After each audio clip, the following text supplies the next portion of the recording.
yang dipimpin oleh Amr al-As dalam penaklukan bumi Mesir yang berlaku di zaman pemerintahan Sayyidina Umar. Yang kita tahu Umar ni Abul Futuhat, bapa kepada perluasan kuasa Islam. Di zaman dia lah Rom jatuh, di zaman dia lah Mesir ditawan, di zaman dia lah Syria ditawan, di zaman dia lah Islam tersebar begitu meluas. Antara ucapan yang masyhur yang diucapkan oleh Sayyidina Umar kepada bala tenteranya, usikum wa man ma'aka bittaqwallah, aku berpesan kepada kamu wahai bala tentera Islam yang akan menegakkan panji Islam, yang akan pergi berperang untuk menegakkan Islam, aku berpesan kepada kamu bittaqwallah, supaya kamu bertakwa kepada Allah Subhanahu wa taala. Ya, lalu Sayyidina Umar menyebut kemenangan Islam ini dianugerahkan oleh Allah Subhanahu wa taala selama mana kita orang yang beriman bertakwa dan tidak melakukan maksiat kepada Allah Subhanahu wa taala. Sekiranya nak dinilai, nak dilihat pada sudut persiapan material, perbandingan di antara persiapan ataupun kekuatan yang ada pada tentera musuh berbanding dengan tentera Islam, sudah barang tentu uddatuna laisa ka'uddatihim. Persiapan kita tak sama seperti persiapan mereka. Ya, mereka dengan segala instrumen kerajaan yang mereka kuasai, yang dihalakan kepada kita, ya, dengan surat khabarnya, dengan medianya, dengan televisionnya, dengan SPR-nya, dengan polisnya, dengan segala macam dihalakan kepada kita untuk menyekat kemenangan kita. Kata Sayyidina Umar, persiapan kita tak sama seperti persiapan mereka. Namun kemenangan diberikan oleh Allah Subhanahu wa taala kepada kita kerana musuh berada dalam keadaan melakukan maksiat dan kita tidak melakukan maksiat. Kita masih berpegang dengan sifat ketakwaan kepada Allah Subhanahu wa taala.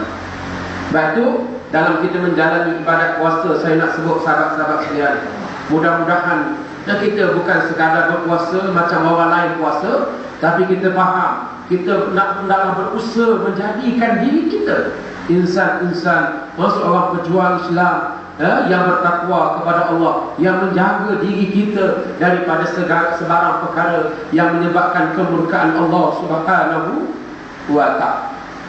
Karena itulah prasyarat kemenangan kita. Apabila kita melakukan maksiat, musuh juga sudah barang tentu melakukan maksiat, maka kelebihan ada pada musuh dengan segala prasarana yang ada. Sebab itu selama mana kita jaga diri kita tidak melakukan maksiat, tidak melakukan keberhakaan kepada Allah, membina diri kita dengan sifat-sifat ketakwaan, nak buat satu perkara yang menyebabkan kemurkaan Allah, kita takut, kita bimbang, maka mudah-mudahan kemenangan semakin hampir kepada kita, insya-Allah. Sebab itu sedikit saya nak sebut apakah makna takwa. Apa makna takwa? Ya, apa makna takwa? Dalam membicarakan soal takwa, kita melihat bagaimana sahabat Nabi yang bernama Sayyidina Umar radhiyallahu anhu. Sayyidina Umar radhiyallahu anhu bertanya dengan Ubay, seorang sahabat yang lain, tentang makna takwa. Wahai Ubay, kata Umar, apakah makna takwa? Lalu kata Ubay kepada Sayyidina Umar, sebelum aku jawab makna takwa, aku nak tanya tu wahai Umar. Umar yang kita tahu zaman dia memerintah, berlaku kematian seekor anak kambing, dia bercakap kepada pengawal dia, aku bimbang kematian anak kambing ini kerana tak cukup makan kerana zaman aku menjadi khalifah. Aku bimbang anak kambing ni mendakwa di hadapan Allah, zaman Umar jadi pemimpin khalifah, kambing ni tak cukup makan, anak mati ke bunuh. Itu Sayyidina Umar, sifat takwa Umar, sifat ketakwaan yang ada pada Umar. Ya, kambing mati pun dia bimbang, dia didakwa, disoal di hadapan Allah Subhanahu wa taala. Lalu Umar dia tanya dengan Ubay, apa mana takwa? Ubay pun kata kepada Umar, wahai Umar, untuk aku jawab makna takwa, aku nak tanyamu balik. Pernahkah kamu melalui satu lorong, satu jalan yang penuh dengan duri dan onak? Lalu Umar kata pernah. Lalu kata Ubay, bagaimana kamu melalui jalan itu. Lalu kata Umar, sudah barang tentu aku melalui jalan itu dengan penuh hati-hati, karena bimbang takut duri dan onak tercocok kaki aku. Lalu kata Ubay, itulah dia makna takwa kepada Allah Subhanahu wa ta'ala. Itulah dia makna takwa. Maknanya dalam kehidupan kita melalui lorong dan jalan kehidupan yang penuh dengan cabaran. Yang sudah barang tentu sebagai seorang yang bertakwa, seorang yang rasa beriman kepada Allah, yang nak jaga diri dia bimbang, takut dia terjerumus dalam perkara-perkara yang dimurkai oleh Allah Subhanahu wa ta'ala. Maka dia mengatur langkah perjalanan hidup dengan penuh hati-hati. Setiap perkara bangun daripada bangun tidur sampai tidur pula, apa sahaja yang nak buat, ada neraca nilai. Sama ada ia membawa kepada redha Allah atau membawa kepada murka Allah Subhanahu wa ta'ala. Itulah sifat takwa. Kalaulah sifat ini ada dalam diri kita, apa saja kita nak buat, sama ada kita bersama sahabat ataupun kita duduk seorang-seorang, tak bersama dengan sahabat usrah kita, tak bersama dengan sahabat jemaah, walaupun dia tak nampak ada peluang kita nak buat maksiat. Orang tak kenal aku ni orang PAH, orang tak kenal aku ni pemuda PAH, orang tak kenal aku duduk berat. Namun kita tahu, kita berjuang bukan kerana sahabat, kita berjuang bukan kerana pimpinan, tapi kita berjuang kerana nak mencari redha Allah Subhanahu wa ta'ala. Tak terdamu untuk kita melakukan perkara yang mengundang kemurkaan Allah Subhanahu wa ta'ala. Sahabat-sahabat yang saya hormati sekalian, mudah-mudahan sifat itu ada pada diri kita, insya-Allah. Satu. Yang kedua saya nak sebut, bulan Ramadan ini bulan jihad. Bulan Ramadan bulan jihad. Bulan Ramadan disebut sebagai bulan jihad. Dua. Yang pertama, jihad nafsu kita. Berjihad mengekang nafsu kita. Yang Nabi sebut bulan Ramadan syaitan dibelenggu. Orang kata macam mana dia katakan syaitan dibelenggu? Adakah dengan bulan puasa maka malaikat mengejar syaitan-syaitan lalu mengikat dengan tali-tali dan rantai-rantai? Bukan. Yang dimaksudkan oleh ulama yang dikatakan syaitan terbelenggu itu, apabila kita melaksanakan ibadat puasa dengan sungguh-sungguh kepada Allah Subhanahu wa ta'ala, maka syaitan jadi kaku, jadi tak boleh nak buat apa. Kenapa? Kerana syaitan ini nak ganggu manusia, dia kena masuk dan menguasai ibadat manusia. Dia nak tarik kita supaya melakukan maksiat. Syaitan kena mengikat mata kita. Wa zayyana lahumus syaitan, lalu syaitan memperindahkan perbuatan maksiat di mata kita itu, dia nampak cantik. Inna syaitan yajri ala bani Adam ala majrid dam. Sesungguhnya kata Nabi, syaitan ni dia masuk dalam badan anak Adam melalui jalan darah. Syaitan masuk dalam tubuh kita melalui jalan darah. Sebab tu kalau kita nak marah, kita gosok apa? Nak marah kita gosok apa? Gosok kepala, gosok dada. Kenapa gosok dada? Kerana di dada inilah darah kita dipam. Kerana di sinilah kata Nabi, di sini masakinus syaitan wa di sinilah tempat duduk syaitan. Dan dalam masa sama Nabi pernah menyebut hak takwa hahuna. Takwa juga duduk kat sini, kata Nabi. Syaitan juga rumah dia kat sini, takwa juga duduknya kat sini. Tuan-tuan, kalau kita baca dalam tulisan setengah-setengah ulama, masuk apa yang ditulis oleh Tuan Guru Haji Abdul Hadi Awak, yang dikatakan syaitan terbelenggu itu, apabila kita melakukan ibadat puasa, jalan syaitan telah sempit, maka syaitan gagal untuk menggoda kita. Akhirnya kaku dan terbelenggulah syaitan itu, kerana dia gagal menggoda kita, kerana kita sedang berpuasa. Dia tak boleh masuk dalam diri kita, kerana berpuasa itu menyempitkan jalan nafsu dan syaitan. Kalau kata syaitan menikah, dah lama tak puasa, bisa puas tak puasa, buat maksiat. Dah, hak tu syaitan tak menikah. Maknanya syaitan tak boleh goda kita. Sebab tu dalam hati kata mana? Ya ma'asyar syabab, wahai pemuda yang ada nafsu, yang ada duit, balik tazawwaj, kawinlah kata Nabi.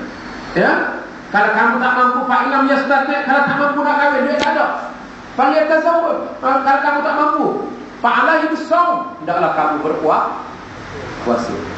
Nafsu ada, duit tak ada, nafsu ada, maka fa'alaihi bis-shaum, hendaklah kamu berpuasa. Fa innahu lahu wija', dengan berpuasa itu menjadikan kamu nafsu kamu tunduk. Dengan puasa nafsu tak boleh berjolak sangat. Maka terbelenggulah syaitan itu kerana tak berdaya.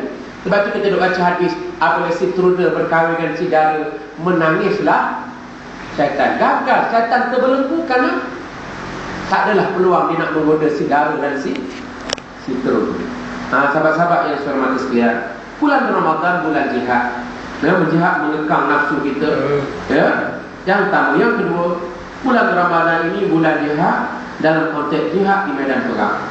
Jihad di medan menegakkan agama Allah Subhanahu wa taala. Sebab itu kita melihat, kita mengharapkan bahawa persiapan Ramadan kali ini yang terakhir sebelum kita menghadapi PRU ke-13. Persiapan Ramadan terakhir sebelum kita menghadapi PRU 13 untuk kita menegakkan kemenangan bagi Islam sebagai sifat dalam negara kita.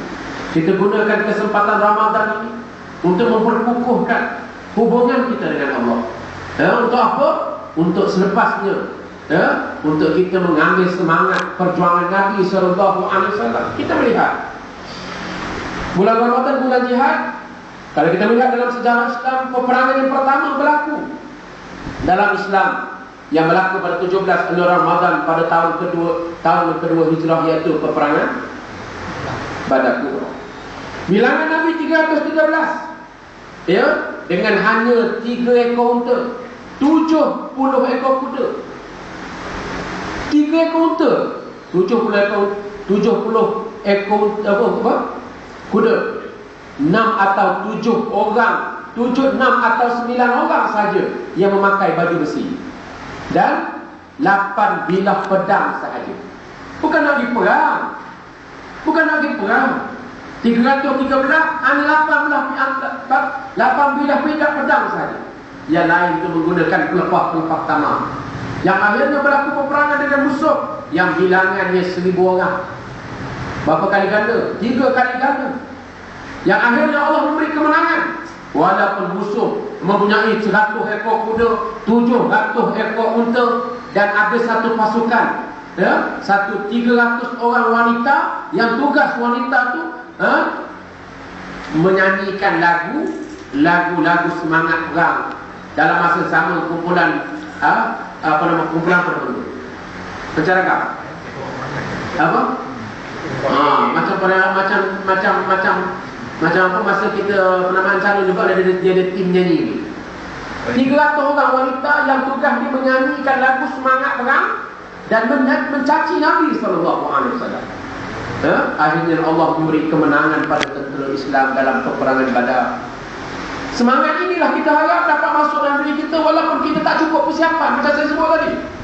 Namun kita yakin, apabila Allah memberi kesungguhan kita, prasyarat yang ada dalam diri kita menyebabkan Allah menganugerahkan kemenangan kepada kita. Sahabat-sahabat yang saya hormati sekalian, seluka untuk saya sebut, kita ni tunggu lama sangat dah, nak bila nak bubar parlimen.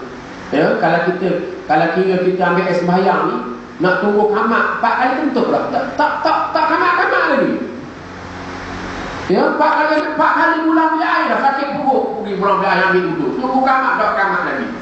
Pergi lagi, terbengok pula, pergi ambil sembahyang, tunggu kamat lagi. Bila nak kamat tak tahu. Nak tunggu bubar, tak bubar. Namun kita setia menunggu sehinggalah apabila kamat kita akan turut bersama menegakkan syariat Allah Subhanahu wa taala. Saya nak sebut, kita rasa lama sangat dah, rallynya panjang, banyak dah duit habis. Penat dah rasa. Tak sepenat sahabat Nabi SAW. Nabi SAW dalam sirah ada dalam masa 23 tahun Nabi jadi Nabi jadi Rasul umur 40. Nabi wafat umur 63. Dalam masa 23 tahun sahabat-sahabat, misi peperangan sebanyak 64 kali. 64 kali. Peperangan ni macam pilihan raya. Cuma uslub zaman itu perang. Zaman kita memilih muwajahah silmiyah.